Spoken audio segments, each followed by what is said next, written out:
Hello everyone, I'm Annalyn Rodriguez, and today I will be presenting my Science, Technology and Society oral presentation entitled My Favorite Invention, the Radio.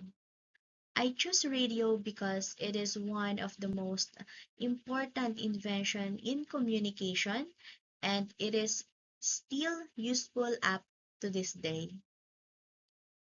What is radio? Ano nga ba yung radio?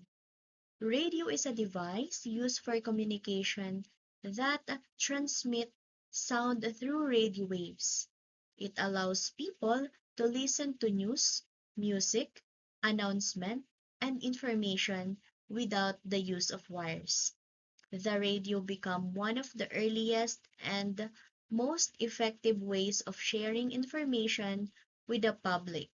So, sa lahat ng hindi nakakaalam kung anong radio, ito yung nilalagyan ng battery sa likod. Ayan, may sample tayo sa ating slide.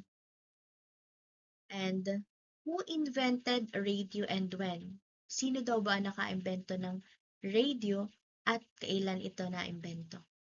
Radio was invented by Guglielmo Marconi in the year 1895. He is known as a pioneer of wireless communication because he successfully sent signals over long distance without using wires. His invention became the foundation of modern communication technology. So ayan, makikita nyo sa slide, sa picture, kung sino yung naka-imbento ng ating radyo, si Guglielmo Marconi. And what problem did it solve? Ano nga ba yung mga problema na naresolba ni radio? Before the invention of radio, communication over long distances was slow and difficult. Radio solved this problem by allowing messages and information to be transmitted quickly and wirelessly.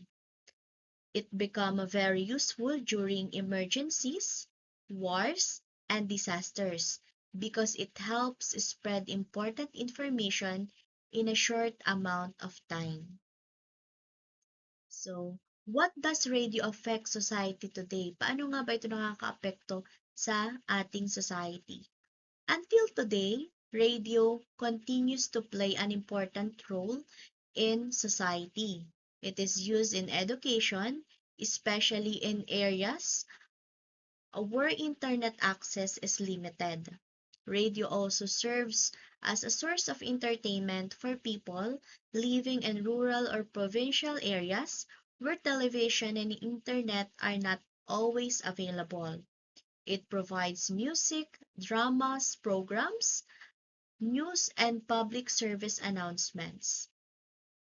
During natural disasters, radio is one of the most reliable sources of emergency alerts and updates. So, galing ako sa probinsya, so gamit na gamit talaga sa amin ang radyo, lalo na kapag may mga bagyo. Ito yung nagsisilbi naming communication para malaman namin kung ano nangyayari na sa aming paligid at kung nasa na ang bagyo. So, the radio is a simple but a powerful invention that greatly changed the way people communicate, even with modern technology today.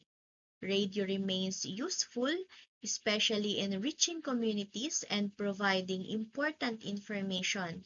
Because of this, radio is truly one of my favorite inventions. And the information presented in this slideshow was collected through research on the internet using reliable education websites online, encyclopedias, and science resources. So this is all the information for my favorite invention, the radio. And thank you so much, everyone, for listening.